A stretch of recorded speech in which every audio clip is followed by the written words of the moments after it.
தேவனாகிய கர்த்தர் தாமே இந்த நாளில் எங்களோடு நீர் பேசி எங்களுக்கு நீர் எல்லா காரியங்களிலும் புத்தி சொல்லி எங்களை நீர் நடத்த போவதற்காக நாங்கள் நன்றி செலுத்துகிறோம். எங்களை வளைந்து கொள்ளுங்க ஆண்டவரே, எங்களை அப்படியே அர்ப்பணிக்கிறோம். தேவ நாம மாத்திரம் மகிமைப்படட்டும். பரிசுத்த ஆவியானவர் இடைப்படுகிறாங்க. எங்களை மறைத்து தேவனுடைய ஆவியானவர் எல்லா கிரியைகளிலும் வெளிப்பட போகிறபடியால் ஸ்தோத்திரம். மகிமை உமக்கு மாத்திரம். மீட்பர் இயேசுவின் நல்ல நாமத்தில் செபிக்கிறோம் எங்கள் நல்ல பிதாவே, ஆமென்.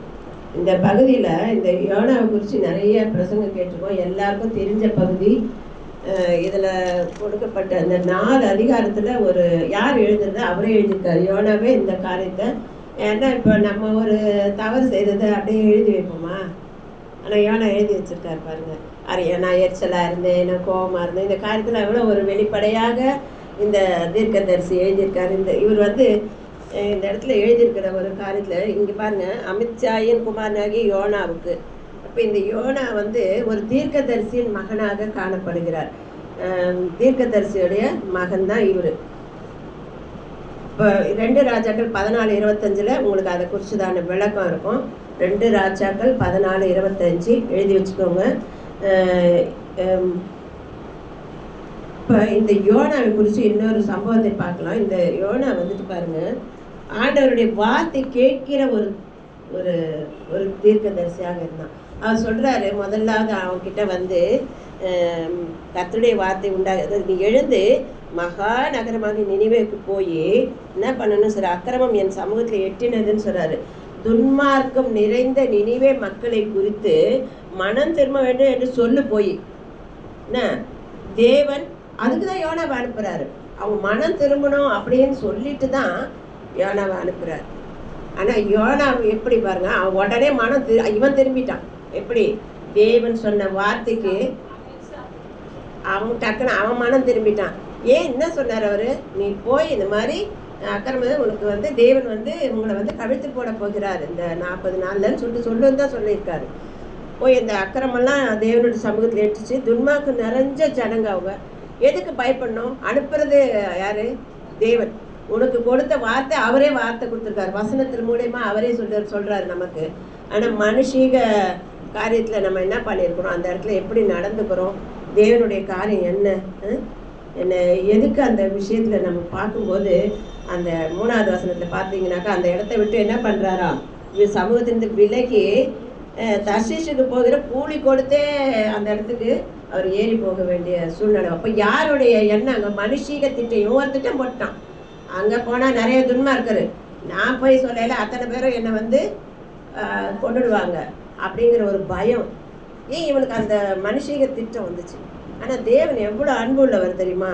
அவர் இவனுடைய திட்டத்தை தெரிஞ்சால் கூட தேவன் இவனை புதிய ஏற்பாட்டிலலாம் பார்த்தீங்கன்னா, இவன் இந்த வெளிப்படுத்தல புதிய ஏற்பாட்டிலலாம் பார்த்தீங்கன்னா யோனாவை குறித்து ஆண்டு போட்டிருப்பாரு மாதிரியாக. படிங்க வேணாக்கா, லூக்கா 11:30 பாருங்க.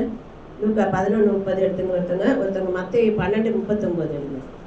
லூக்கா 11:30.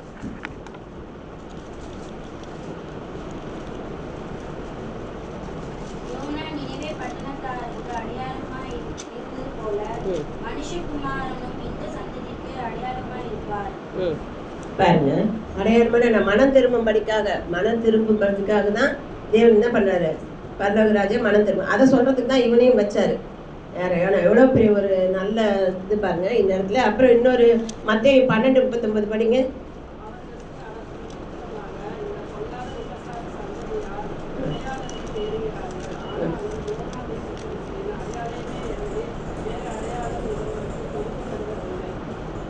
இது சொல்றது யாரு? ஆண்டவராகிய இயேசு கிறிஸ்து தான் சொல்லிட்டு இருக்காரு. அடுத்தது யோனா இரவும் பகலும்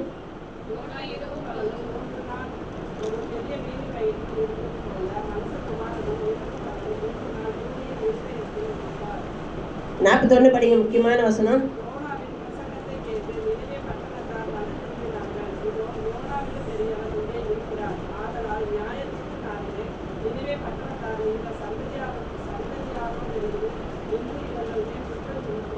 பாருங்க, யோனாவின் பிரசங்கத்தை கேட்டு நினிவே பட்டணத்தார் மனம் திரும்பினார்கள். எவ்வளவு பெரிய கிரேட்டான ஒரு ஆசீர்வாதம். அது போல தேவனாக இயேசு கிறிஸ்து சொல்லி மனம் திரும்ப எத்தனை பேர் நம்ம திரும்ப எத்தனை கோடி ஜனங்க ஆண்டவர் ஏற்றுக்கொண்டிருக்காங்க இல்லையா? நீரே கிறிஸ்து, தேவனுடைய ஒரே குமாரனாகிய கிறிஸ்து என்று தங்களுடைய காரியங்களை விட்டு கர்த்தரிடத்துல வந்தவங்க எல்லாமே. அதனாலதான் யோனாவிலும் பெரியவரா, ஏன்னா அவன் நித்திய ஜீவனை கொடுக்க முடியாது, அவன் ஆண்டவரை தான் காட்ட முடியும். ஆனால் நித்திய ஜீவனை அளிப்பேன் என்று அவரை விசுவாசிக்கிற எல்லாருக்கும் நித்திய ஜீவன் உண்டு என்று சொல்லுகிற அப்போ எல்லா யோனாவிலும் பெரியவர் இங்கே இருக்கு. அப்போ யோனாவுக்கு கொடுக்கப்பட்ட பணி தேவனுடைய காரியங்களிலும் முதல் அடையாளமாக இருக்கிறது. ஆனால் அந்த இடத்துல அந்த யோனா என்ன பண்ணுறாருன்னா அந்த மனுஷீக திட்டத்தை செயல்படுத்திக்கிட்டே வராரு. ஆனால் ஆண்டவர் பாருங்க, அந்த 9வது வசனத்தில் படிங்களேன். 9வது வசனம், யோனா 9:1-9.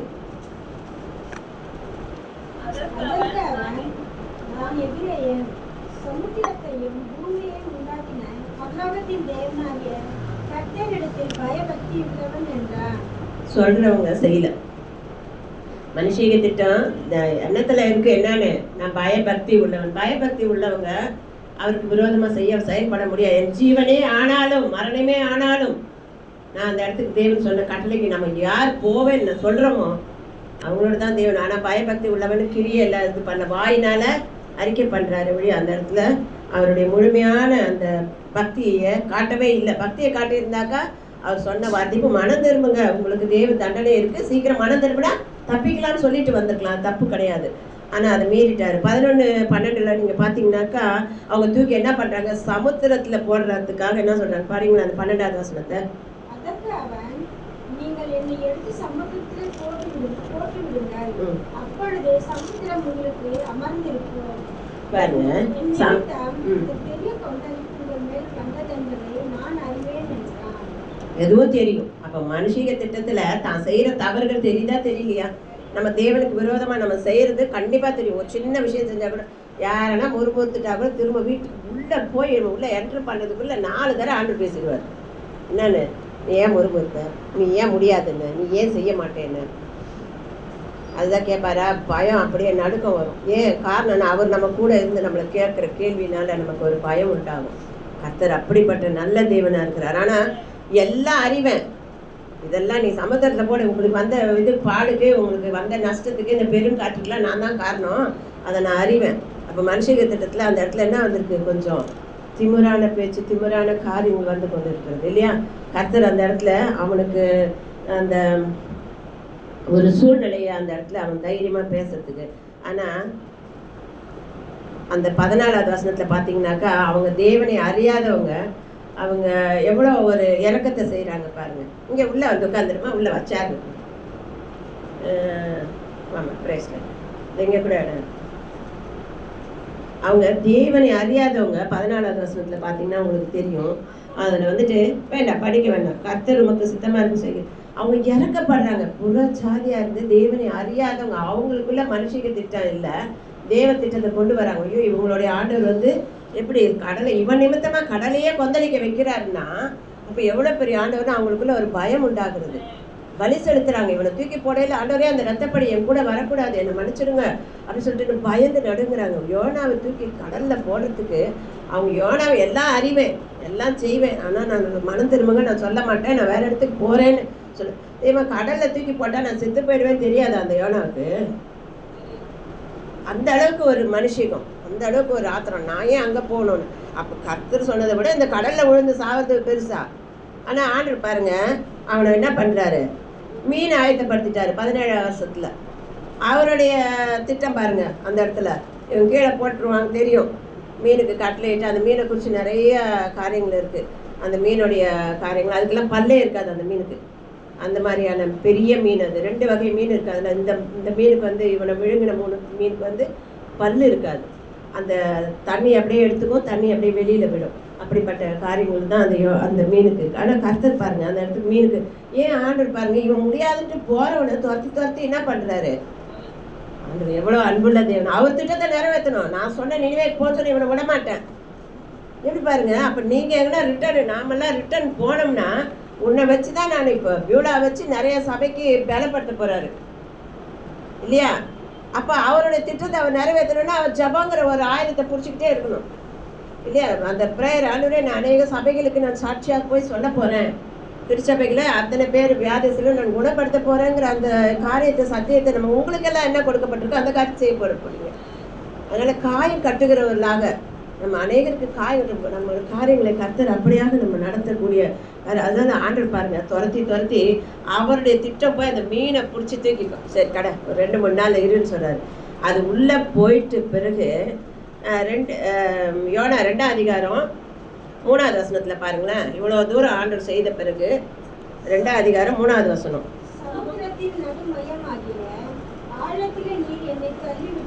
போதும், ஆண்டவர் அங்கே தள்ளி விட்டாரு. இவன் தானே என்னை தூக்கி போடுன்னு சொன்னாங்க.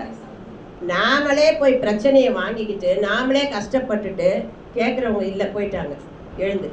இந்த காரியத்தை வசனத்தை கேட்குறவங்க எழுந்து போயிட்டாங்க. கடவுள் பாருங்க, பிரச்சனை வந்து நாமளே போய் பிரச்சனைக்குள்ளே சிக்கிக்கிட்டு என்ன சொல்கிறாங்க இந்த இடத்துல, நீர் என்னை தள்ளி விட்டீர். தேவையா இது? ஆண்டவர் மேலே மறுபடியுமா? அப்புறம் திருப்பி அடுத்த 8வது வசனத்தில் என்ன சொல்கிறாரு பாருங்க.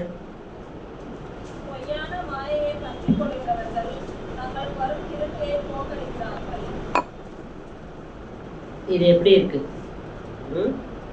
முதல்ல நீங்க தள்ளி விட்டீங்கன்றாரு. இப்போ பொய்யான கிருபையை இவனே கிருபையை போக்கடிச்சிட்டு இந்த வார்த்தையும் அவர் அந்த இடத்துல சொல்றதுக்கு காரணம் என்னன்னா, அவர் எல்லாத்தையும் அனுபவிச்சு இப்படி எல்லாம் நடந்தது காரணம். அப்ப பொய்யான மாயை பற்றி போகாதீங்கிறதுக்கு ஒரு எச்சரிப்பையும் அந்த இடத்துல அந்த யோனா தீர்க்கதரிசி எழுதியிருக்காரு.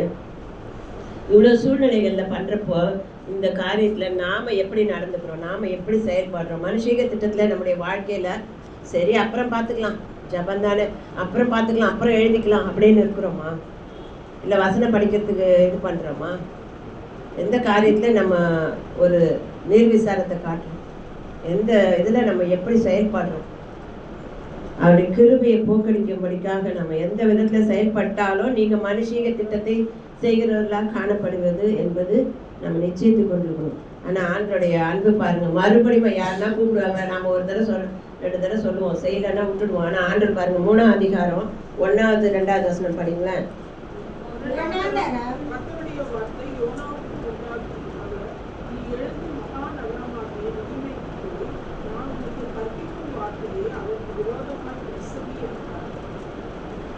பாருங்க 3வது வசனம்.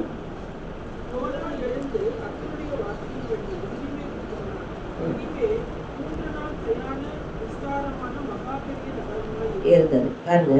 2வது தடவை நாமளா இருந்தால் சொல்லி கேட்கல, இவன் இது பண்ணி தர்ஷிச்சுட்டு போனால் நாமளா இருந்தால் கோவப்பட்டு போமா அட்டிருக்க மாட்டோமா? ஆனால் ஆண்டு மறுபடியுமா யாருன்னா அவருக்கு வெக்கம் இல்லை. ஆண்டு பாருங்க வெக்கப்படவே இல்லைங்க. நம்ம கீழ்ப்படியாமல் இருந்தால் கூட நம்மக்கிட்ட வந்து ஆண்டு கேட்குறாரு, நம்ம என்ன தகுதி அப்படியே நம்மளே அடிச்சுக்கலாமான்னு இருக்குது. ஏன்னா அவ்வளோ பெரிய ஆண்டவர் திருப்பி வந்து இவ்வளோ செஞ்சு முரட்டாட்டம் பண்ணி எல்லாத்தையும் நஷ்டப்படுத்தி அடுத்தவங்களை காயப்படுத்திட்டு தண்ணியில் விழுந்து மீன் வயிற்றுலேருந்து எழுந்து வெளியில் கக்கி விட்டு வெளியில் வந்த பிறகு கர்த்தரிடத்துல என்ன சொல்கிறாரு வந்துட்டு, திரும்பவும் அவர் வந்து கூப்பிட்டு எந்த ஆண்டவங்க பேசுவார் இல்லையா? உங்களை யார் திட்டினாலும் காயப்படுத்தினாலும் அவங்கக்கிட்ட உங்களுடைய மறு உத்தரவு எப்படி இருக்கணும்? தேவ திட்டமாக இருக்கணும். நான் ஒரு சொல்லிட்டேன், இனிமேல் நான் அவனை கூப்பிட மாட்டேன், அவனை செய்ய மாட்டேங்கிறோம்னா நம்ம என்ன பண்ண முடியல? இந்த அன்பு கிடையாது. இன்றைக்கி கேட்டோம் இல்லையா, அன்புங்கிற காரியத்தில் எதிர்பார்ப்பு. அந்த அன்பை அதாவது நீங்கள் அன்பை கொடுங்க, அன்பை எதிர்பார்த்துட்டு இருக்காதீங்க, அப்போ நீங்கள் விழுந்து போக மாட்டீங்க. அவன் என்ன எனக்கு திருப்பி செய்தானா, அவன் என்ன எனக்கு கொடுத்தானா, அன்பை வந்து எதிர்பார்க்கறதுனால நான் எப்போவுமே நான் ஒரே ஒரு ஊழியத்துக்காக தான் சொல்லுவேன், எதிர்பார்க்காம இருக்கிறது தான் ஒரு ஊழியக்காரனுக்கு உடைய அந்த கோலை நீ வச்சுக்கிட்டு போயிட்டு நீ சத்தியத்தை சத்தியத்தை சொல்லி இவனுக்கு முத நான் சொல்லி கொடுத்த வார்த்தை அதான், சத்தியத்தை எதிர்பார்க்காத. அப்படிதான் இருக்கும். கர்த்தர் கொண்டு வருவார். குயவன் கையில தான் களிமண், உன் கையில களிமண் இல்லை. அவர் கொடுக்குற வார்த்தையில அது நீ வந்து அவர் உருவாக்கி தரப்போறாரு, அதை நீ மோல்டு பண்ண போற, அவ்வளவுதான். அதுக்கு நெருப்பு வைக்கணும், அதெல்லாம் வேலை தான் உனக்கு. அவர் கையில தான் அந்த மண் இருக்கு, களிமண் இருக்கு. அந்த பாத்திரத்தை சுட பண்ண வேண்டிய வேலை பதமா எடுத்து சுட பண்ணி உடையாம எடுத்து உடைக்கக்கூடாது பானையை. குயவன் செய்த பானையை உடைச்சிட்டா நஷ்டம் யாருக்கு? குயவனுக்கு. அப்போ நம்ம நல்ல வேலைக்காரனாக இருக்க முடியாது. அதனால எதிர்பார்ப்பு நம்மிடத்திலே காணப்படக்கூடாது. இவன் நல்ல ஒரு தேவனுடைய தீர்க்கதரிசியாக இருந்து திரும்பவும் ஒரு ராஜாதி ராஜா உலகத்தை உண்டாக்கின கர்த்தருடைய அன்பை அந்த இடத்துல போயிட்டு மறுபடியும் நீ இப்போ என்ன பண்ண மகா நினிவேக்கு போய் நான் உனக்கு கற்பிக்கும் சொல்லித்தராரு. மறுபடியும் திரும்பவும் சொல்லித்தராரு. பிரசங்கி என்றார். அவன் போயிட்டு என்ன பண்ணுறான்? 4வது வசனத்தில் பார்த்தீங்கன்னாக்கா தெரியும். இன்னும் 40 நாள் உண்டு, அப்பொழுது நினிவே கவிழ்க்கப்பட்டு போகும். அந்த எச்சரிப்பு அவங்களுக்கு மாத்திரம் இல்லை, இவனுக்கும் அந்த அனுபவத்தில் வந்ததுனால தான் போய் அங்கே சொல்கிறான். அவன் ஆண்டவர் கீழே தள்ளி இருந்தா அந்த எத்தனை மீன் கடிச்சு என்னை நான் இல்லாமல் போயிருப்பேன், என் பேரும் இல்லாமல் போயிருக்கோம். ஆனால் ஆண்டவர் என்னை கிருபையாக பாதுகாத்தார் சொல்லிட்டு நான் அந்த இடத்துல போய் மறுபடியும், அதாவது கீழே விழறதே எழுந்திருக்கிறது, கீழே விழறதே எழுந்திருக்கிறது. மறுபடியும் போய் அந்த இடத்துல அவர் பிரசங்கம் பண்ணும்பொழுது அந்த நினிவே ஜனங்கள் என்ன ஆயிட்டாங்க? மனம் திரும்பி எல்லாவற்றிலும் 40 நாளில் கவிழ்க்கப்பட்டு போகும்போது பயந்து அவங்க என்ன பண்ணிட்டாங்க? ரெடி ஆகிட்டாங்க. ஆனால் அந்த யோனா அந்த நினிவே மக்கள் திருந்துறதுக்கு காரணம் என்னன்னா அவங்க கிரியை. அவங்க செய்ய உடனே என்ன பண்ணிட்டாங்க? கர்த்தரிடத்துல மனம் திரும்பும்படிக்காக எல்லாரும் ஒப்பு கொடுத்தாங்க. நம்முடைய குடும்பம், நம்ம குடும்பம் பாதுகாக்கப்படணும். தேவனுடைய கோபம் நம்ம குடும்பத்தில் இருக்குன்னாக்கா, நம்முடைய தேவனுடைய கோபம் நம்ம இடத்துல காணப்படுதுன்னாக்கா நம்ம உடனே என்ன பண்ணணும்? நம்ம குடும்பத்தாருக்காக நம்ம எல்லாரும் முழங்கால் படிக்கணும், குடும்பத்தோடு நம்ம செபிக்கணும். அப்போ கண்டிப்பாக தேவன் என்ன பண்ணுவார்? அழிக்க வந்தவர் பாதுகாக்கிற தேவனாக இருக்கிறார். இவங்களுடைய கிரியைகளை பார்த்து தான் ஆண்டு என்ன பண்ணார்? நினிவே மக்களே அத்தனை 1,20,000 பேரா? 1,20,000 பேர்னு போட்டிருக்கோம் பாருங்க. 20,000 பேருக்கு மேலாகவும் மிருக ஜீவன்களையும் தேவன் என்ன பண்றாரு? பாதுகாக்கிறவரா இருக்காரு. பாதுகாத்தாரா இல்லையா? தேவன் எவ்வளவு ஒரு நல்ல தேவன் பாருங்க. கிரியைகளை பார்த்தாக்கா நம்முடைய குடும்பம், நம்முடைய திருச்சபைகள் ஆசீர்வதிக்கப்படும். இப்போ இந்த கொஞ்ச நாளாக சகோதரிகள் வந்து தனி ஜெபம் பண்ணிட்டு போறாங்க. அதுக்காக நான் கர்த்தரை ஸ்தோத்திரிக்கிறேன். அப்படி பண்ணும்போது உங்கள் வாழ்க்கையிலமா, உங்கள் வாழ்க்கையும் இல்லை, மற்றொரு வாழ்க்கைக்கும் நீங்கள் ஆசீர்வாதமாக இருக்க முடியும். அதை தேவனுக்கு கொடுக்குற கணத்தை கொடுங்க, அவருக்கான நேரத்தை கொடுங்க. அவருடைய நேரத்துக்காக நீங்கள் முன்னால் எழுந்து செய்யுங்க. காலையில் 7 மணிக்கு டியூட்டினாக்கா நம்ம வீட்டில் உட்காந்துருப்போம். 7 மணிக்கு டியூட்டினா எப்போ வருவோம்? முன்னாலே கிளம்பிடுவோம். 6:30 மணிக்கெல்லாம் கிளம்பிடுவோம். அப்போ தான் அந்த பஸ் பிடிச்சோ நடந்தோ போய் சேர முடியும் இல்லையா? அதனால அதுக்கு முயற்சி பண்ணுங்க. அந்த நேரத்தை, கர்த்தருடைய நேரத்தை நாம் எடுத்துக்கொள்ளாதபடிக்கு அது மனுஷிக திட்டமாக மாறிடும். தேவனுக்கு கொடுக்க வேண்டிய நேரத்தை நாம் முன்பாக கொடுக்க முயற்சி பண்ணுங்க. அப்போ இந்த யோனா போய் சொன்னதுல திரும்பவும் என்ன பண்ணிட்டாருன்னு பார்த்தீங்கன்னா தெரியும். யோனா எங்க போய் உட்காந்து என்ன ஆயிட்டார்? 4வது வசனத்துல முதல் வசனம்,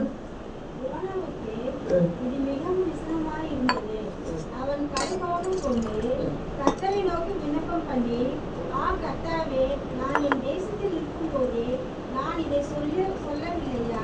இது நிமித்தமே நான் முன்னமே தர்ஷீசுக்கு ஓடிப்போனேன்.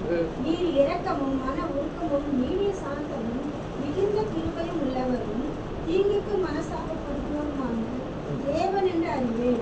ஆமென். பாருங்க, தீங்குக்கு மனசா தேவன் என்று அறிவு, இதையும் அறிகிறாரு. ஏன்னா நீ வந்து இந்த புயல் காற்று புயல் வந்ததுக்கு என்னை சிக்கி கொண்டதுக்கு காரணம் நான் தானும் அறிஞ்சிருக்காரு. தேவன் எப்படிப்பட்டவனும் அறிந்திருக்காரு. அப்படி அறிஞ்சிட்டு நமக்குள்ள என்ன வந்து போகுது தெரியுமா? மனுஷீகம் பாருங்க, கடும் கோபம், விசனம், எல்லா காரியமும் வந்து போகுது. ஒருத்தர் பாவியா இருந்து திருந்தி மனம் திரும்பி அவன் நல்லா ஆயிட்டானாக்கா நம்ம சந்தோஷப்படணும். அவனுக்காக நம்ம சொல்ற வார்த்தைனால இப்போ அந்த நினிவே மக்கள் இந்த தீர்க்கதரிசியை கூப்பிட்டு எப்படி கொண்டாடி இருப்பாங்க தெரியுமா? அதை கொஞ்சம் அவன் யோசிச்சு பார்த்துருந்தானா நல்லா இருக்கும். நினிவே ஜனங்கள் எல்லாரும் என்ன பண்றாங்க? கூப்பிட்டு சும்மா அப்படியே ஒரு நினைச்சு பாருங்களேன். ஐயா வாங்க தீர்க்கதரிசியா, யோனா தீர்க்கதரிசியா எல்லாம் உட்காந்துருப்பாங்க. எல்லாம் இருக்கிற அத்தனை தானியங்களும் பொருட்களும் கொண்டாந்து அவர் பாதத்துல வச்சுட்டு, இன்னைக்கு நாங்கள் தேவனுடைய இதை மன்னிப்பை பெற்றுக்கொண்டோம், இன்னைக்கு நாங்கள் பிழைச்சிருக்கிறோன்னா அது நீங்கள் சொன்ன எச்சரிப்பால தான் சொல்லிட்டு எவ்வளோ கொண்டாடி இருப்பாங்க இல்லையா? ஒரு மேடை போட்டு அவருக்கு எவ்வளோ ஒரு எவ்வளோ ஒரு யோனா யோனா யோனா தீர்க்கதரிசி, கர்த்தருடைய வார்த்தையை கொடுத்தவர் அப்படின்னு சொல்லிட்டு எல்லாம் புகழ்ந்து தள்ளி இருப்பாங்க. அதெல்லாம் அது பார்க்கல. எப்போ அழிக்க போறாரோ இல்லை காப்பாற்ற போறாரான்னு போய் போட்டா மாதிரி போய் அதாவது ஆமணிக்கு செடிக்கு கீழே அது கூட ஆண்டவர் பழக்கி வச்சார். ஒரு ராத்திரியிலே ஒரே ராத்திரியில அவ்வளோ ஒரு வச்சு காமிச்சு அவனுக்கு உதாரணத்தை கொடுக்குறாரு. ஒரு ஆமணக்கு செடி வளர்ந்ததுக்கே நீ சந்தோஷப்படுற, அந்த நிழல நீ சந்தோஷப்படுறிய. இவ்வளோ ஜனங்களை நான் பெற்றா மாதிரி எந்த பிள்ளைங்க ஜனங்க அழியதான் எவ்வளோ நல்லது பாருங்க தெய்வீக திட்டத்தை. இவன் ஓடி ஓடி போனா கூட ஆண்டு துரத்தி துரத்தி துரத்தி வந்து நீ தான் அதை செய்யணும்னு சொல்லிட்டு செய்ய வச்ச தேவன் தான். நம்ம எந்த பக்கம் ஓடினாலும் நமக்கு கொடுக்கப்பட்ட பணியை தேவன் நம்மை கொண்டு தான் செய்வார். நம்ம பெரிய ஆள் கிடையாது, உத்தம கிடையாது. ஆனா உனக்கு உன்னு மேல வச்சிருக்கிற திட்டத்தை நான் நிறைவேற்றுவேன்னு சொல்லிட்டு ஆண்டு உண்மையுள்ளவரா இருக்கார். உன் மேல என்ன திட்டத்தை நான் வச்சிருக்கேனோ அந்த காரியத்தை நான் நிறைவேற்ற மகளே மகனேன்னு சொல்றாரு. உன்னை கொண்டுதான் நான் செய்ய போறேன். நீ எந்த இடத்துக்கு ஓடினாலும் சரி அவர் துரத்தி துரத்தி நம்மளை வந்து கொண்டு வந்து சுய எண்ணம், சுய சித்தம், சுய விருப்பம், சுய முடிவா அது தேவனுடைய திட்டத்தை செயல்படுத்த முடியாது. தேவ திட்டத்தை நிறைவேற்றணும்னா அவரை சார்ந்து இருக்கும்போது தான் நமக்கு அந்த கிடைக்கும். பலவீனமான யோனா தான். ஆனா அந்த பலவீனமா அதாவது என்ன, மனசுல சோர்வு உண்டாகுது, கோபம் உண்டாகுது, தன் சுய சித்தத்தை ஓடி போறாரு. ஆனா தேவன் பாருங்க அந்த மாதிரி மனிதனை தான் ஆண்டு பயன்படுத்துறாரு. அப்ப நமக்குள்ள இருக்கிற அநேக பலகீனங்கள் இருந்தால் எல்லாவற்றையும் ஆண்டு என்ன பண்ணாரு, உணர்த்தி உணர்த்தி அந்த பாட்டில் போய் விழாத, இந்த கஷ்டத்துல போய் விழாத, கண்ணீர்ல விழாதுன்னு சொல்லிட்டு திரும்பவும் திரும்பவும் இந்த பாடுகளை அனுபவிக்க விடுவாரு. ஏன்னா நீ தானே தப்பு பண்ண, அனுபவிச்சு பாரு அப்படின்னு விடுவாரு. ஆனா திரும்பவும் என்ன பண்ணுவார் ஆண்டவர், தன்னிடமாக இழுத்து கொள்வார். நம்முடைய திறமையோ அல்லது ஒரு பெரிய தீர்க்கதரிசி இல்ல பெரிய காரியங்களை என்னால செய்ய முடியும், என்னால பிரசங்கிக்க முடியும் அப்படின்னு சொல்லிட்டு எந்த ஒரு காரியம் இல்லை. யார் பெரிய பெரிய ஊழியக்காரா இருந்தாலும் சரி, நான் இப்படி திறந்ததுமே தீர்க்கதரிசி, இப்படி திறந்ததுமே நான் பிரசங்கிக்க முடியும்னா அது திறமை கிடையாது. அது திறமை கிடையாது. தேவனுக்கு முன்பாக அது ஒன்று கிடையாது. கர்த்தருடைய தேவனுடைய வார்த்தையை சொல்லணும்னா நமக்கு ஒண்ணுமே பண்ண முடியாது. தேவன் வந்து அதனாலதான் உபத்திரவங்கள் வழியா திட்டத்தை நிறைவேற்றுறாரு. சிலர் உன்னை வந்து கொண்டு வரணும்னா உபத்திரவத்துக்கு வகையில் அனுப்பி உன்னை திரும்ப கொண்டு போகிறார், தேவனாய் காணப்படுகிறார். இதுக்கு ஒரே ஒரு காரணம், யோனா கீழ்ப்படியலன்றது எல்லாருக்குமே தெரியும். அந்த யோனா வந்து கர்த்தருக்கு அவ்வளோ பேர் எல்லாம் தெரிஞ்சு, தேவன் இரக்கமுள்ளவர் எல்லாம் தெரிஞ்சும் அவன் பாடுகள்லையும் வேதனையிலையும் விடுதலையை தருகிற தேவனை விட்டுட்டு இந்த இடத்துல அவன் உட்கார்ந்துருக்கிறான். ஆனா தேவன் எரிச்சல் அடையவே இல்லை பாருங்க. எனக்கு அதான் ஆச்சரியமா இருக்குது. இவ்வளவு செய்யறாரு, கடும் கோபம் அது இதுன்றாரு. தேவன் அவன் மேல எரிச்சல் அடையலைங்க. தேவன் அவன் மேல எரிச்சல் அடையல, கடும் கோபமும் கொள்ளலை. உன்னை அப்படியே இப்படின்னு சொல்லிட்டு சொல்லலாம்ல, நான் உன்னை சொன்னது என்ன அப்படின்னு சொல்லிட்டு அங்கேயே அவரை டக்குன்னு போட்டுடலாம்ல. இந்த சினிமால எல்லாம் காட்டுவாங்க, டபான்னு அப்படியே பஸ்பம் ஆயிடுவாங்க. அது மாதிரிலாம் செய்யவே இல்லை ஆண்டவர். மறுபடியும் கூப்பிட்டு அவருடைய திட்டத்தை அவருடைய திட்டத்தை நிறைவேற்ற. அதுக்காக தான் நம்முடைய தேவன் பெரிய காரியங்கள் செய்கிறவராக இருக்கிறார். நம்முடைய சுய திட்டத்தை நாம் விட்டு நல்லது, இல்லாட்டி நிந்தையான பேச்சுக்கு நம்ம ஆளாக முடியும். தேவனுடைய நாமம் நம்ம மூலமா மகிமைப்படுகிறதா இல்லை தூஷிக்கப்படுகிறதா, இதை நம்ம நினைவில் கொள்ளணும். தேவனுடைய நாமத்துக்கு நம்ம எப்படி இருக்கணும்னு சிந்திக்கணும். கிறிஸ்தவங்க எதிரி தான். கிறிஸ்தவங்க எதிரி தான். அதை பார்த்துட்டு இருந்தா என்னுடைய இது என்ன ஆயிடும், விழுந்து போயிடுவேன். அதனால நான் வந்து தேவ திட்டத்தை செய்ய என்னை அர்ப்பணிக்கணும். என்னோட சுய திட்டம், மனுஷக திட்டம் என்னில வராதபடிக்கு நான் ஜாக்கிரதை உள்ளவங்களாக நம்ம காணப்படணும். கீழ்ப்படிய மாட்டேங்கிறது மனுஷக திட்டம். ஆனா உன்னை தெரிஞ்சுக்கிட்டாருனாக்கா நீ சேதாரம் இல்லாம தனக்கு ஆதாரமாக மாற்றிக்கொள்ளுகிற தேவனா இருக்கிறார். நீ சேதாரப்படக்கூடாது, நீ எனக்கு ஆதாரமாக வேணும்னு கேட்கிற ஆண்டவர் தான் நம்ம கூட இருக்கார். நீ அந்த பாடுகளை விழுந்து சேதாரம் ஆகணும்னு ஆண்டவர் விரும்பவே இல்லை. உனக்குள்ள இருக்கிற எகிப்தியனை போன்ற எண்ணம், உலகம் எக்ஸெட்ரா நிறைய காரியங்கள் இருந்துச்சுன்னாக்கா அந்த தேவன் இந்த நாளிலே விலகு செய்கிற தேவனா இருக்கிறார். ஏன்னா நீ பரிசுத்தவானாய் ஆக வேண்டும் என்கிறது தான் தேவனுடைய திட்டமா இருக்கிறது. ஆனால் நம்ம ஒரே ஒரு வார்த்தை சொல்லி தான் நம்மளை அழைக்க போறாரு, உண்மையும் உத்தமுள்ள ஊழியக்காரனே. அந்த வார்த்தைக்கு நம்ம தகுதி பெறணும்னாக்கா எவ்வளோ இந்த யோனாவை குறித்து நம்ம வந்து அவர் மட்டமாவே நினைக்கல. அவர் மூலமா அவரே எழுதி வச்ச அந்த பாடம் நமக்கு ஒரு பலனை கொடுக்கிறதா இருக்கிறது இல்லையா? அதனால இந்த பாடுகள்ல நம்ம அவரை நினைச்சு பார்க்கணும். கர்த்தருடைய கரம் இந்த நாள்ல கூட தேவனுடைய ரகசியங்களை நம்ம கற்றுக் கொடுக்கிறார். இப்ப மோசேவை எடுத்தீங்கன்னாக்கா ஆரம்பத்துல என்ன பண்ணாரு, வரமாட்டேன்னாரு. அவரே மனுஷங்க எண்ணத்துல சொல்ற, நான் திக்கு வாயு மந்த நான் ஒன்றாரு. நான் வரமாட்டேன்றாரு. திரும்பவும் ஊழியத்துக்கு ஆண்டெல்லாம் அழைச்சி கொண்டு போயில வழியில் அவங்களுடைய மனைவி சிப்போரால் என்ன பண்ணுறாரு, பொறுத்தனையை செலுத்தின பிறகு இல்லை நீ தேவனுக்காக இதுதான் ஆகணும்னு சொல்லிட்டுன்னு அந்த சகோதரி மூலயமா அந்த இடத்துல தேவன் ஒரு அற்புதத்தை செய்கிறார். அப்போ கீழ்ப்படியாமல் போனாலும் ஆண்டவர் அவர் திட்டத்தை நிறைவேற்றினாரா, இஸ்ரவேல் மக்களை நீ நடத்தணும்னுட்டு. அதுபோல தான் நம்முடைய வாழ்க்கையில் எத்தனையோ வகையில் ஓடினாலும் அவர் ஓடி ஓடி துரத்தி துரத்தி நம்ம மறுபடியும் கொண்டு வருகிற தேவனாய் காணப்படுகிறார். நமக்குள்ளே இருக்கிற தேவன் பெரிய தேவனாக இருக்குது. நம்ம எதை எதிர்பார்த்தா தான், இன்றைக்கி கேட்டீங்க அன்பை குறித்து கேட்டீங்க, அன்பு எப்படியெல்லாம் இருக்கும்னு கேட்டீங்க. அன்புக்கு நான் என்ன சொல்லியிருக்கேன், எதிர்பார்ப்பு இருக்கக்கூடாது. அவன் அன்பு செலுத்தினா தான் நான் அன்பு செலுத்துவேனாக்கா அது பிரயோஜனமே இல்லை இல்லையா. அன்பை எதிர்பார்க்காதீங்க. என்னை பாராட்டலன்னு ஒரே வரியிலே எல்லாமே அடங்கிடுச்சுங்க. நான் அதுதான் நான் சொல்லுவேன். எனக்கு லைக் போடணுன்னு விரும்பாதீங்க. லைக் போட்டால் என்ன போடலன்னு அது இப்போ வந்தது. இந்த செல்ஃபோனில் என்ன வந்துச்சு, இப்போ தான் லைக்லாம் வந்துச்சு. உனக்கு லைக் அவர் போடணும், அவர் லைக் பண்ணணும். ஒன்று இதெல்லாம் பார்த்தா பிரயோஜனம் ஒன்றும் இல்லை. நம்முடைய தேவன். அதனால் நான் 1000 ரூபா மொய் வச்சேன் எங்கள் பெரியம்மா பொண்ணுக்கு, நீ எனக்கு திருப்பி 1000 ரூபாய் செய்யணும்னு எதிர்பார்க்கலாமா? அவங்க குடும்ப சூழ்நிலை என்னவா இருக்கோ, அவங்களுடைய நினைவு இருக்கோ இல்லையோ, அவங்க கொடுத்தா என்ன கூட உன்னை நடத்துகிறவர் ஆண்டவர் இல்லையா. நம்ம அடுத்தவங்களை நம்ம பேசிகிட்டு இருக்கணும்னாக்கா நமக்கு அதுக்கு தான் கொடுக்கப்பட்டிருக்கிற வேதம். இதுதான் அன்புக்கு வழி, இந்த வேதத்துக்கு வழி. இதுதான் நம்மளை கற்றுக் கொடுக்கும், இதுதான் நம்மளை சிறப்படுத்துது. வேறு வழியே கிடையாது. அதனால தான் இந்த பரிசுத்தவான்களுக்காக ஆண்டவர் தேவ வார்த்தையில் எல்லாவற்றிலும் நம்ம நினச்சிக்கோங்க. ஒன்றே நினச்சிக்கோங்க, நம்ம உண்மையை உத்தமத்தையும் தான் ஆண்டோடைய கண்கள் நோக்கி பார்த்துட்டு. மனுஷீக திட்டத்தில் நான் போயிட்டு ஆண்டவர் இத்தனை நாள் என்னை மன்னிச்சிடுங்க, இனிமேல் உம்முடைய சிந்தைக்கு நான் போகும்படிக்காக நான் வழி மாறி இப்போ என்ன பாட்டு பண்ணோம், அது கடைசி பாட்டு என்னை விட்டு கொடுக்க. அந்த பாட்டு உண்மையிலேயே இந்த ஆராதனை வேலை நான் எடுக்கவே இல்லை. எனக்கு திடீர்னு அந்த பாடல் என்னுடைய வாயில் வந்ததுனால நாங்கள் எல்லாரும் பாடணும். என்னை விட்டு கொடுக்காத தேவன் நம்மை. மறுபடியும் அந்த பாடலை ஒரு 2 வரி பாடலாமா?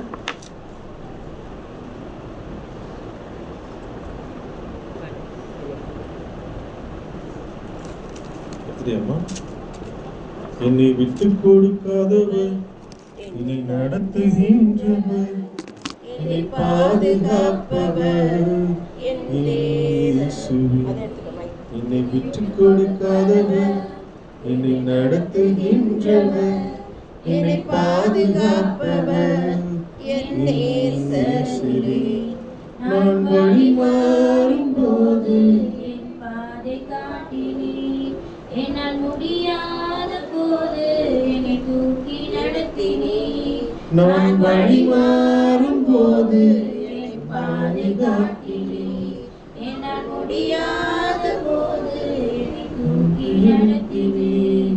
என்னை விட்டு கொடுக்காதவர், என்னை நடத்துகின்றவர், என்னை பாதுகாப்பவர், என்னை விட்டு கொடுக்காதவர், என்னை நடத்துகின்றவர், என்னை பாதுகாப்பவர், விட்டு கொடுக்க மாட்டாருங்க தேவன். அவர் நம்மேல் வைத்த திட்டத்தை, தேவ திட்டத்தை அவர் வழியில கொண்டு போய் நம்ம ஒவ்வொரு நாளும் கொண்டு போவார், நடத்துகிறவராக இருக்கார். ஒரு 4 நாளைக்கு முன்னால் ஒரு வயசானவங்க இங்கே காலையில் இந்த இடத்தெல்லாம் தண்ணி ஊற்றிட்டு அந்த டியூப்பை கீழே போட்டு போயிருக்கு. வெராண்டா ஃபுல்லாக தண்ணியாக ஈரமாக இருக்குது. அப்போ ஒரு பெரியவங்க தெரிஞ்சவர் தான் வந்துட்டாங்க. சரி வந்ததும் அவரை சேர்லாம் எடுத்து போட்டு அப்படியே செப்பலோட ஓரமாக உட்காருங்கன்னு சொல்லிட்டு ஃபேன் போட்டு உட்கார வச்சேன். அவர் வந்ததுலேருந்து ஒரு 25 மினிட்ஸ் காலையில் காஃபி குடிக்கல, வீடு கழுவி தள்ள முடியல, எதுவும் பண்ண முடியல. ஆனால் நான் அவரோட சேர் போட்டு உட்காந்துட்டேன். ஏன்னா அவர் ஆண்டவரை பற்றி பேசிகிட்டு இருந்தோம் 2 பேரும். அவர் கொஞ்ச நேரம் ஆண்டரை பற்றி நிறைய பேசிகிட்டு இருக்கப்போ தான் இந்த யோனாவை குறித்து நாங்கள் பேச ஆரம்பித்தோம். அவர் ஒரு இதை நோவாவை பற்றி சொன்னார். இப்படிலாம் பேச வேண்டி பாருங்கள். காலங்காத்தால் மணி 6:30 மணிக்கு அவர் உட்காந்து என்னுடைய கடவுளோட வார்த்தையை தியானிச்சுட்டு இருந்தார். எனக்கு எப்போ போவார், ஆனால் அன்றைக்கி உட்காந்துட்டார். நடுப்புற சொல்லுவார், திடீர்னு அழுவார். அப்புறம் நானும் எதனா வார்த்தையை சொல்லி தியானிக்கல, நானும் அழறேன், அவரும் அழறாரு. அப்போ தான் யோசித்தேன் நான், என்ன அவர் அழறாருன்னா அவர் இது நானும் சேர்ந்து நானும் எதனா ஒன்று சொல்லிட்டு ஆண்டரை பற்றி சொல்லிட்டு அழ ஆரம்பிக்கிறேன். திருப்பி அவர் சொல்கிறார், அழறாரு. இப்போ இப்படி ஒரு காரியத்தை யாருக்காக அழுதோன்னா அவருடைய நடத்துதலை நினச்சி அழுதோம். அவருடைய வல்லமையை நினச்சி அழுதோம். அவர் செய்த இந்த பரிசுத்தவான்களுக்கு செய்யறதை நினச்சி அழுதோம். அந்த மோசே ஜனங்களை கூட்டிகிட்டு போனதை பற்றி பேசி அழுதோம். யோனாவை குறித்து அழுதோம். இதெல்லாம் யோசிச்சு பார்க்கும்போது ஏன் அழுதோன்னே தெரியல. அந்த அன்பு பாருங்கள். அந்த உண்மையிலே அன்றைக்கி ஆண்டு ரொம்ப சந்தோஷப்பட்டிருப்பார். நான் ஒரு காஃபி கூட பிடிக்கல, நான் கேட்டேன் வேணான்னாங்க. ஆனால் யோசித்து பார்க்குறேன், அன்றைக்கி அவ்வளோ நேரம் அவருக்கு காலகட்டத்தில் எந்த வீட்டில் ஒரு லேடி போய் உட்கார முடியும்? அன்றைக்கி எனக்கு உட்கார வச்சு அவரோட நாங்கள் பகிர்ந்துக்கிட்டோம். இன்னொரு நாளைக்கு வரேம்மா அப்படின்னு சொல்லிட்டு போனார். எப்போ டெய்லி போகிறவர் வரவே இல்லை. அன்றைக்கி வந்து உண்மையாக சொல்ல அது மட்டும் ஒரு இது பண்ணியிருந்தாங்க. உண்மையில் நான் ஆண்டுக்கு நன்றி தான் சொன்னேன். நான் அப்படியே திரும்பி அழுறாரு. சொல்லிட்டு அந்த வசனத்தை அந்த ஆண்டரை பற்றி பேசிட்டு அழுவார். நான் அவருக்கு திரும்பவும் நான் வேறு எதுனா எக்ஸ்ப்ளனேஷன் கொடுத்துட்டு நானும் அழறேன். அப்போ அந்த இடத்துல ஆவியானவர் எங்கள் 2 பேர் உள்ளத்தையும் உடைச்சிருக்காருங்கிறத நான் விசுவாசிக்கிறேன். இப்போ தேவன் நம்மோடு கூட இருந்த அந்த ஒரு காரியத்தை நம்ம அவரை பற்றி பேச நம்ம உள்ள உடைய தாங்க செய்யும். அவருடைய அன்பு நம்ம கண்ணில் தண்ணி வரதான் வைக்கும். அதனால் கர்த்தர் உங்களோடு இருந்து தேவ திட்டத்தை நிறைவேற்றும்படிக்காக கர்த்தர் உங்களை ஆசீர்வதிப்பாராக. அல்லேலூயா. எவ்வளோ பெரிய விஷயம் நம்ம கேட்டிருக்கோம்ல. நீங்கள் என்ன திட்டத்தில் வந்திருக்கிறீங்க? உங்கள் சுய திட்டத்தோட வந்திருக்கீங்களா? இல்லை கர்த்தர் உங்கள் வாழ்க்கையில் அவருடைய திட்டத்தை நிறைவேற்றத்துக்கு ஒப்பு கொடுக்க வந்திருக்கிறீங்களா? இன்னைக்கு நம்ம சிந்திக்கணும். எப்பவுமே நம்ம திட்டங்களை நிறைவேற்றுறதுக்கு ஒரு ஸ்பீடு மனசுக்குள்ள இருந்துகிட்டே இருக்கும். கரெக்டா இல்லையா?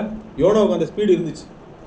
அதாவது இந்த காளை மாடுலாம் பார்த்தீங்கன்னா அந்த கட்டினீங்கன்னா என்ன ஆகும்னா எப்போ பார்த்தாலும் அந்த கயிறை அவுத்துக்கிட்டு ஓடுற மாதிரியே ஒரு இதோடவே இருக்கும். பார்த்துருக்கீங்களா? காளை மாடு கட்டி போட்டு பார்த்துருக்கீங்களா? அது எப்படி இருக்கும்? காளை மாடு அந்த கயிறை எப்பவுமே அவுத்துட்டு ஓடுற மாதிரியே ஒரு ஸ்பீடு இருக்கும். எப்பவுமே நம்மளுடைய சுய விருப்பங்களை நிறைவேற்றிக்கிறதுக்கு, நம்முடைய திட்டங்களை நிறைவேற்றுறதுக்கு நம்ம மனசு எப்படி இருக்கும்னா காளை மாடு மாதிரி எப்படி இருக்குமா? ஒரு ஸ்பீடாக ஓடுறதுக்கு முற்பட்டுக்கிட்டே இருக்கணுமா? ஆனால் அது காளை மாடு மாதிரி கிடையாது, ஆட்டுக்குட்டி மாதிரி. போனால் அங்கே போய் என்ன ஆகும்? வெளியில் போனால் என்ன ஆகும்? ஆட்டுக்குட்டி வெளியில் போனால் ஒன்றுமே இல்லாத டம்மி ஆக்கி விட்டுடுவாங்க. ஆட்டுக்குட்டி பாதுகாப்பு இருக்கா வெளியில் போனால்? கரெக்டாக அது போல தான் யோனாவுக்கு என்ன நடந்துச்சு? எப்பவுமே நம்முடைய சுய திட்டங்கள் இன்னைக்கு வந்தீங்கன்னா, நானும் கூட வந்தால் கூட நம்ம சுய எண்ணங்களை விட்டுட்டு கர்த்தர்கிட்ட விட்டீங்கன்னா கண்டிப்பாக நம்ம சேஃப்டியாக போவோம். அல்லேலூயா. உங்களுடைய விருப்பங்கள், திட்டங்கள், உங்கள் வாழ்க்கை எதிர்காலத்தை குறித்த திட்டங்கள், எதிர்காலத்தில் அவர் வைத்திருக்க திட்டங்கள் எல்லாமே நிறைவேறும். ஆமென். அதில் ஒரு குறைவு இருக்காது. பாருங்க, நம்மளுடைய சுயமாக போனோம்னா இந்த மாதிரி ஆட்டுக்குட்டி கதை தான். போய் எங்கே பாதுகாப்பு இல்லாமல் போய் என்ன பண்ணுவோம்? போகிறப்ப காளை மாடு ஸ்பீடில் தான் போவோம். ஆனால் வெளியில் போனால் என்ன ஆகிடுவோம்? ஒன்றுமே இல்லாமல் ஆகிடுவோம். பாருங்களேன், நம்மளுடைய எப்பவுமே நம்ம மனசும் சரி சாத்தானும் சரி கவனமாக இருக்கும். ரெண்டுமே பாதை காட்டிக்கிட்டே இருக்கும். நீ இப்படி போ, அப்படி போ, நீ இதை பண்ணு, அப்போதான் வாழ்க்கையில் இது நடக்கும், அது நடக்கும். உங்கள் மனசு ஒரு பக்கம் சொல்லணும், இன்னொரு பக்கம் யார் சொல்லுவா? சாத்தான் ஒரு பக்கம் சொல்லணும். இது ரெண்டு சொல்றதே நீங்கள் என்ன பண்ணக்கூடாது? கேட்கவே கூடாது. அது ரெண்டுமே 1000 வழிகளை காட்டும். ஒன்று 500 வழி காட்டும், ஒன்று 500 வழி காட்டும். அந்த 500 வழியுமே கடைசியில் அடைக்கப்பட்ட வழியாக தான் இருக்கும். கரெக்டாக? யோனாவுக்கு என்ன நடந்துச்சு? நல்லா தான் போனார். போகிறப்போ தென்றல் காற்று அடிக்கும்னு சொல்லிட்டு தான், ஐயோ நான் போகிற இடம்லாம் தென்றல் காற்று இருக்கும்னு நினச்சிட்டு அவர் போனார். வந்தது என்ன? பெருங்காற்று. அவர் நினச்சிக்கிட்டாரு, ஐயோ எல்லாமே வந்து கடல் இவ்வளோ பெரிய கடல், சந்தோஷமாக நம்ம படகுல போகிறோம்னு நினச்சிருக்கிறாரு. ஆனால் என்ன ஆச்சு? கடல்லேருந்து அந்த கடலில் தூக்கி போடுங்கன்னு அவரே சொல்ல முடியாத சூழ்நிலை வந்துச்சு. தான் அழிக்க போகிறதுக்கு கூலி கொடுத்து போகிறாரு அவர். கப்பலில் தர்ஷீஷுக்கு போகிற கப்பலில் என்ன தான் வந்து தன்னுடைய திட்டத்தை என்ன பண்ணுறது? சிதைக்கப்பட்டு அங்கே போய் எங்கே போய் விழுறாரு? அடைக்கப்பட்ட வழியாக எங்கே போய் மாறுது? ஒரு ஒன்றுமே செய்ய முடியாத ஒரு சூழ்நிலையாக எங்கே போய் மாறுது? அந்த பெரிய மீனினுடைய வயிற்றில். கரெக்டா? அப்போ அடைக்கப்பட்ட வழி. அதுக்கப்புறம் அவரால் பண்ண முடிஞ்சுதா? அவர் சாப்பாடு கூட அங்கே வழி இருந்துச்சா இல்லையான்னு தெரியாது. உசுரை காப்பாற்றினா போதுன்ற நிலைமை தான் வந்துச்சு. ஆட்டுக்குட்டி கதையாயிடுச்சா? அப்போ போகிறப்ப ஸ்பீடு எப்படி இருந்துச்சு? காளை மாடு அளவுக்கு ஸ்பீடு இருந்துச்சு. ஆனால் போனது என்ன ஆச்சு? அப்போ கர்த்தர் சொல்கிற பேச்சு கேட்டுருந்தா மம்மி சொன்னாங்க பார்த்தீங்களா? யோனாவா அந்த மகா விசாரமான அந்த நினிவே பட்டணத்தில் என்ன எப்படி வச்சிருப்பாங்க? புகழ்ந்து அவரை உயர்த்தி வச்சிருப்பாங்க. யோனா அவனை எப்பவுமே பார்த்து ஒரு எனக்கு ஒரு வருத்தம் இருக்கும். ஏன்னா எவ்வளோ அருமையான ஒரு தீர்க்கதரிசி. ஏன்னா எழுதினவரே அவர் தான். தன்னுடைய மைனஸ் பாயிண்ட்டே போட்டு எழுதியிருக்காரு. எவ்வளோ பெரிய உத்தமர் பாருங்க. நல்லா கவனிங்க. அவரு அவ்வளோ தூரம் ஒரு விஷயத்த சொல்லியிருக்கிறாரு. தேவ திட்டத்தை அவர் சரியா புரிஞ்சுக்கல. பார்த்தீங்களா? இந்த காரியத்தை அவங்க வந்து மனம் திரும்பி ஜனங்க விசுவாசிக்கிறாங்க. இரட்டுடுத்தி அவரும் கூட ஒத்துழைச்சி உட்கார்ந்துருந்தா, ஒத்துழைச்சி அவங்க ஹெல்ப் பண்ணியிருந்தா இன்னைக்கு எவ்வளோ டாப் லெவலில் அவர் வச்சு பார்த்துருப்பாங்க. அப்போ தேவ திட்டம் எந்த அளவுக்கு அவங்கள உயர்த்தி வைக்க முடியாதானே இருந்துச்சுங்க. உங்கள் வாழ்க்கையிலும் உயர்த்தி வைக்கும்படியாதானே அங்கே தேவ திட்டம் இருக்கும். இது எத்தனை பேர் விசுவாசிக்கிறீங்க? உங்களை உயர்த்தி வைக்கும்படியாகத்தான் தேவ திட்டம் இருக்கிறது. ஆனால் நாம் தான் அந்த உயர்வை அடைய விடாமல் அநேக வேளைகளில் யோனாவாக இந்த சூழ்நிலைகளில் நம்ம மாற்றிக்கொள்கிறோம். இன்னைக்கு அதை சரி செய்துப்போமா? நம்ம சுய சித்தத்துக்கு நம்ம சாய்வோமா? நம்ம காது கொடுப்போமா? சாத்தானுக்கு கொடுக்க மாட்டோம். அவன் அது எத்தனை வழிகளா பரபரப்பா காட்டுவான், ஆசை காட்டுற மாதிரி காட்டுவான். அதுக்கெல்லாம் எதுவுமே இடம் கொடுக்காதீங்க. எனக்கு தேவன் என்ன இந்த வேதத்துல வச்சிருக்கிறாரோ என் வாழ்வுக்கு இதுதான் வழி. ஹல்லேலூயா. அவர் என்ன ஸ்டெப் ஸ்டெப்பா நடத்தினாலும் என்ன அவர் உயர்வுக்கான வழி திட்டத்தை தான் வச்சிருக்கிறார். ஹல்லேலூயா. அதுல ஒருபோதும் குறைவு இருக்காது. ஆமென். இதை விசுவாசிப்பீங்களா? இப்ப சொல்லுங்க, நம்ம எந்த திட்டத்துக்கு செவி கொடுப்போம்? சுய திட்டத்துக்கும் கிடையாது, சாத்தான் திட்டத்துக்கும் கிடையாது, தேவ திட்டத்துக்கு. ஆமென். அதை புரியறதுக்கு தாங்க அவருடைய அன்பை குறித்து அம்மா மம்மி பேசினாங்க. அந்த அன்பை புரிஞ்சுக்கிட்டு அவருடைய திட்டத்தை விட்டு நம்ம என்ன பண்ண மாட்டோம், போகவே மாட்டோம். கொஞ்சம் யோசிச்சு பாருங்க. நான் இன்னைக்கு நம்ம ஒரு ஆலோசனை கேட்டோம் தெரியுமா? சண்டே ஆலோசனையில் நம்ம கேட்டோம், கர்த்தருடைய அன்பு எவ்வளவு பெருசு பாருங்க, மனிதன் நம்ம அன்பு எவ்வளவு கம்மின்னு நம்ம பார்த்தோம். இங்க ஒரு ஏழை விதவினுடைய அன்பு போனதான் நம்ம அன்பு காணிக்க கொடுக்கறது போல. இந்த இடத்துல பாருங்க, கர்த்தருடைய அன்பு எவ்வளவு பெருசு, விஸ்தாரமான அன்பு. 1,10,000 ஜனங்களுக்கு மேல அவர் என்ன பண்றாரு, இறக்கப்படுறாரு. ஆனா யோனாவுடைய அன்பு என்னங்க?